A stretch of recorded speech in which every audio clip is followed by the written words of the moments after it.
Welcome to another InfoShot video, one of a series of information shots on and around deaf issues. Here we look at the use of terminology, positive and appropriate terms used to describe deafness and deaf people, negative and inappropriate terms which may not accurately describe a deaf person and may promote the stereotypes and increase the stigma attached to these terms. We all know that words are powerful. So, terminology, where do we start?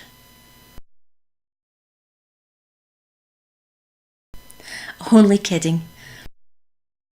It's really quite simple. If we look at some of the appropriate terms that provide a positive image, we have a list, such as this: deaf people, deaf, small d, big D deaf, BSL user, hard of hearing, profoundly deaf, deafened, partially deaf, partially hearing, and so on. Deaf-blind. More of that to come in another InfoShot. These, as can be seen, promote individuality and perhaps describe the level of deafness or indicate how a person may communicate.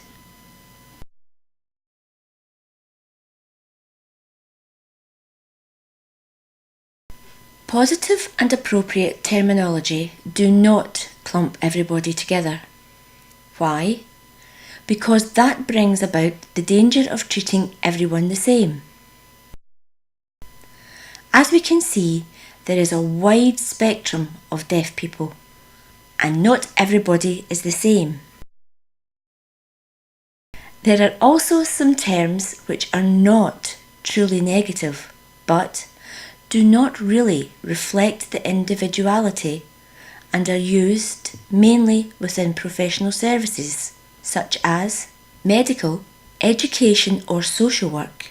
These include hearing impaired, sensory impaired. You can imagine who would use services that are available from a sensory centre: deaf, hard of hearing, deaf-blind, blind, partially sighted, and so on. It kind of makes sense. And what about the truly negative terms and stereotypes, which would cause offence to many people? Number 1 on the list: deaf and dumb. A close second is deaf-mute. And don't forget about the historical dummy.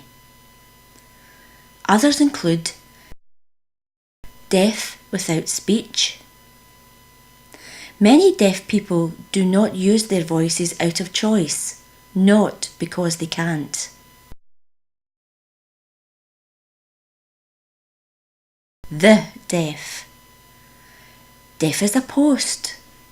What does that mean anyway? And then the slang term, corned beef.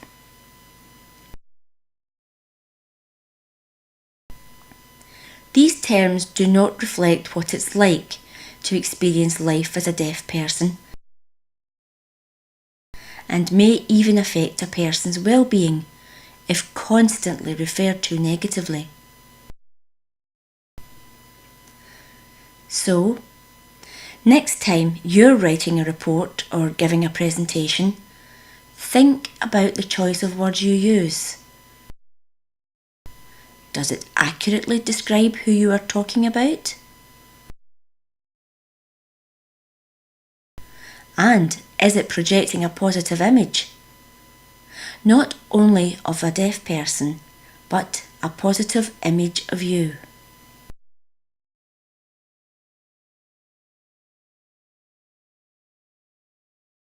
For further information on terminology and our training services, please feel free to contact us, where we can give you as much information as you require. Look out for our next InfoShot, which will be available by email, our websites and YouTube channel. If you think of any information that would be appropriate for InfoShot, please let us know and we will see what we can do.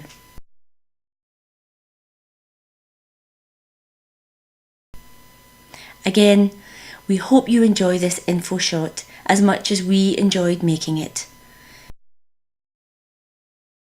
Please feel free to pass it on to anyone that it might be of interest to.